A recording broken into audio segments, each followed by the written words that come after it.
I want you to imagine something. Imagine going into Iron Banner and not hating your life afterwards. Welcome one and all to the Iron Banner Survival Guide. I'm your host Ascendant Nomad, and today I'll be taking you through the 7 steps you need to know to survive your foray into Iron Banner this week and in future weeks.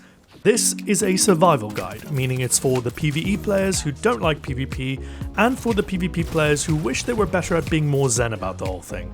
This guide is to help you get through this, not necessarily to make you good, though there's some damn good pointers in here if I do say so myself. And yes, feel free to make the obvious joke here, the best way to survive Iron Banner is not to play it. Yes, you're hilarious. Please leave some of the genius for the rest of us, etc, etc. Now, instead of dwelling on the fact that your comedic talents rival that of James Corden, let's get straight into tip number 0, grab a stack of friends. Yes, this is tip 0 because it's optional. Games are better with friends and you can coordinate better to get your bounties done.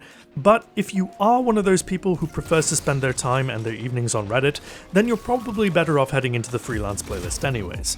With that out of the way, let's get to our first real tip of 7. Tip number 1, focus on the mission. Why are you heading into Iron Banner? Most of you will probably say pinnacles, some of you will say quests, others will say because you want to feel part of the cool kids in your clan. Look, whatever the reason is, focus on your reason for being there and never lose sight of it. The reason being is that over the course of many games, things are going to happen to make you as short-fused as Tyler 1. And when that happens, you may as well log off and go home. Well, you know, if you're already home, then you know what, f it, I'm keeping that in. The point is, if you allow yourself to get caught up in the everyday bullshit of the Crucible, take it too seriously, or generally just allow yourself to rage, it's going to make everything a lot harder to do. So keeping that mission in clear focus is going to help take you out of that tilt and refocus. Tip number 2, capture the zones. It is year 7 of the Destiny franchise. We've had Control this whole time as our default game mode. In this time, children have been born and have learned to string together complex sentences and are exploring the basics of mathematics. And yet, they will learn the Pythagorean theorem well before Destiny 1 veterans learned that the number of points your team earns per kill is based on how many zones you currently hold. Maximum of 3, minimum of 1. To quote my Irish girlfriend, Jesus Christ lads. In Iron Banner, not having at least one zone is particularly brutal because the games only go to 125 instead of the normal 150, and when all 3 zones are captured by the enemy team, you're locked into 30 seconds of combat at a 3x points disadvantage. So it's in your best interest to always take stock and make sure you have one zone comfortably. Speaking of getting locked out, tip number 3. If you get locked out, don't rush in. Why is it that every single time the zones get captured, everyone turns into Aragorn from the end of Return of the King? Stop it. Get some help. In fact, when the zones get locked, stay where you are. Even better, if you're in a stack, huddle together, provided there's no supers. Your only objective when the zones are locked is to not die.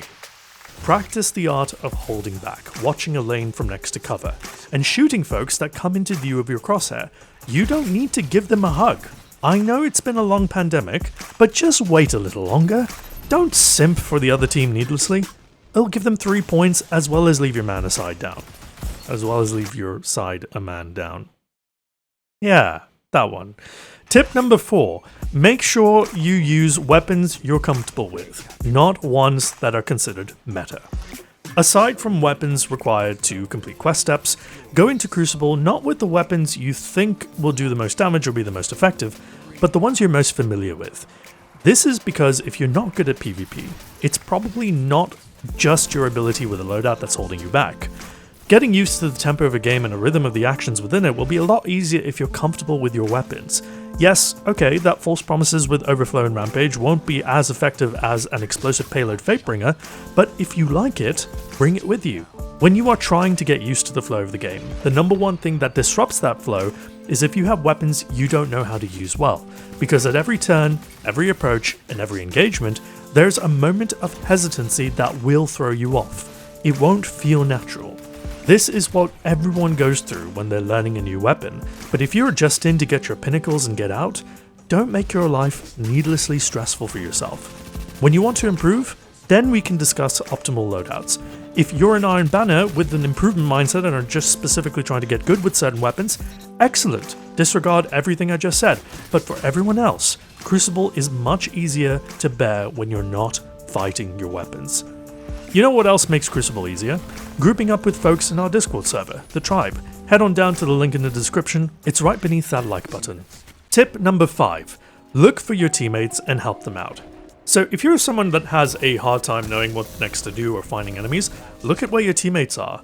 Normally, your teammates display their season rank number next to their name, but if they're under fire, you'll see an exclamation mark that lets you know that they're under fire. If they're by themselves, then they've probably wandered off away from the main pack and are likely up against multiple enemies. If they're near a teammate or two, they're in a safe enough position for you to go and help out. So head to them and get stuck in. Also, if points are being capped, go cap them as well. It's free super energy. Tip number 6. Build around your mission or quest step.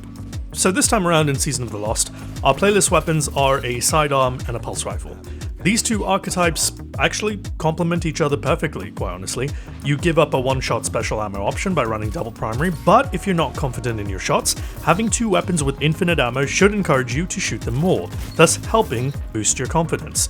The point being, to help complete your quest steps or your bounties or whatever your mission is, in tip number 1 like we said, you should seek to engineer a build or playstyle that allows you to comfortably complete that. Now I know this is a little more of an intermediate to advanced tip. Most folks usually only have one playstyle that they know of and that they stick to. But you learn by doing, and by not giving yourself an option to do something else. Depending on who you are, you may be able to just discipline yourself and just do that one thing which gets the bounty done. Which is great, good for you, and keep it up. But for others, forcing yourself into a playstyle to get your objectives done may be the straitjacket you need. For example, for the sidearm quest step, it's only 15 kills required. A few games and you're gravy, right? But when I paired my sidearm with my pulse rifle, I found myself leaning on the distance option more than the sidearm, just purely out of habit. After 4 games, I still had 6 kills out of 15 to go. So, instead of having a pulse rifle with my sidearm, I switched to the Null Composure, which is a rapid-fire fusion rifle. Now, if I wanted to be effective, I needed to get in people's faces. That change in playstyle by necessity puts me more up close and personal than I was before. And you know what? I got the objective done that very game. I know that I emphasize playing with what's comfortable to you, but if you are struggling with your quest, bounty, or mission, then it may be best to tackle it head on, grit your teeth, and just get it done. Stay patient and keep trying. And finally, tip number 7, get up every 2 games. Like, physically. Get up and look away from your screen. Get some water, do some push-ups, read a page of a book, look up some cursed memes, whatever. If you're not good at PvP, if you're not good at tilt management, then controlling tilt before letting it dominate you is essential. Go kiss your mum, pet the dog, sing an Ed Sheeran song. I don't know. Break the cycle of negativity if you've got no flow, so that you're not in a compromised state for when that flow comes.